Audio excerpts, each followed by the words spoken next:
Hello friends, welcome to பண்டிநாட்டு சமையல். இன்னைக்கு நம்ம பார்க்க போற ரெசிபி என்னன்னு பார்த்தீங்கன்னா ஒரு சூப்பரான சட்னி ரெசிபி தாங்க. எல்லாருக்கும் ஃபேவரட்டான தக்காளி சட்னி எப்படி பண்ண போறோங்கிறத தான் பார்க்க போறோம்.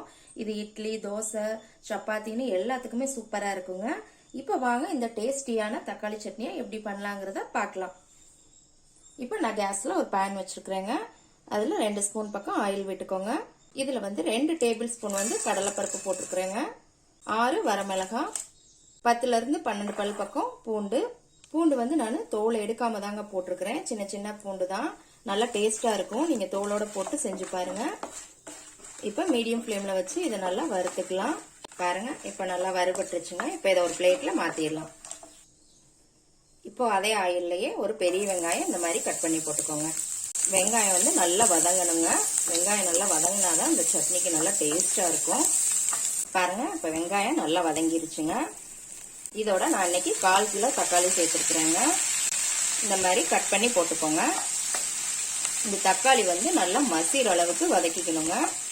நான் இந்த தக்காளியோட ஒரே ஒரு சின்ன துண்டு இஞ்சி சேர்த்துருக்குறேங்க. பாருங்க, தக்காளி எல்லாம் நல்லா மசிஞ்சிருச்சுங்க. இப்போ நம்ம கேஸ் ஆஃப் பண்ணிடலாம். இப்போ இதுக்கு தேவையான அளவு உப்பு சேர்த்துக்கலாங்க. நம்ம ஏற்கனவே வறுத்து வச்ச கடலைப்பருப்பு இதெல்லாம் இதுல சேர்த்துருங்க. நல்லா மிக்ஸ் பண்ணி விட்டுட்டு ஆற வச்சிருங்க. ஆறுனதுக்கு அப்புறம் மிக்சியில நைஸா அரைச்சி எடுத்துக்கலாம். பாருங்க, மிக்சியில நான் நல்லா நைஸா அரைச்சி எடுத்துக்கிட்டேங்க. இப்ப அடுத்து நாம தாளிச்சிடலாம். இப்ப கேஸ்ல தாளிப்பு கரண்டி வச்சிருக்கிறேங்க. அதுல 2 ஸ்பூன் நல்லெண்ணெய் விட்டுக்கோங்க. நல்லெண்ணெயில தாளிச்சிங்கன்னா சூப்பரா இருக்கும். இதுல 1/4 டீஸ்பூன் கடுகு, 1/4 டீஸ்பூன் உளுத்தம்பருப்பு இது லேசா பொரியட்டும். இதோட ஒரு பிஞ்ச் அளவு பெருங்காயத்தூள், அப்புறம் கொஞ்சம் கருவேப்பிலை. கடுகு உளுந்தம்பருப்பு நல்லா பொரியணுங்க. பாருங்க, நல்லா பொரிஞ்சிருச்சு. இப்ப இதை நம்ம சட்னியில சேர்த்துடலாம்.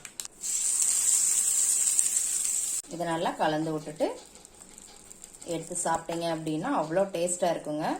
பாருங்க, பார்க்கும்போதே சாப்பிடணும் போல இருக்கு. இட்லி தோசைக்கு செம்ம காம்பினேஷனுங்க இந்த தக்காளி சட்னி. கண்டிப்பா ட்ரை பண்ணி பாருங்க. இந்த தக்காளி சட்னியை எப்படி இருக்குன்னு செஞ்சு பார்த்துட்டு கமெண்ட்ல போடுங்க. லைக் பண்ணுங்க, ஷேர் பண்ணுங்க, சப்ஸ்கிரைப் பண்ணுங்க. கூடவே பெல் ஐக்கான் பட்டனை அமுக்குங்க. அப்பதான் நான் போடுற வீடியோஸ் எல்லாம் உங்களுக்கு நோட்டிபிகேஷன்ல வரும். மறுபடியும் வேற ஒரு ரெசிபியோட சந்திக்கலாம் ஃப்ரெண்ட்ஸ். அன்போடு சமைத்து ஆனந்தமாய் உண்டு இன்பமாய் வாழுங்கள். வாழ்க வளமுடன்.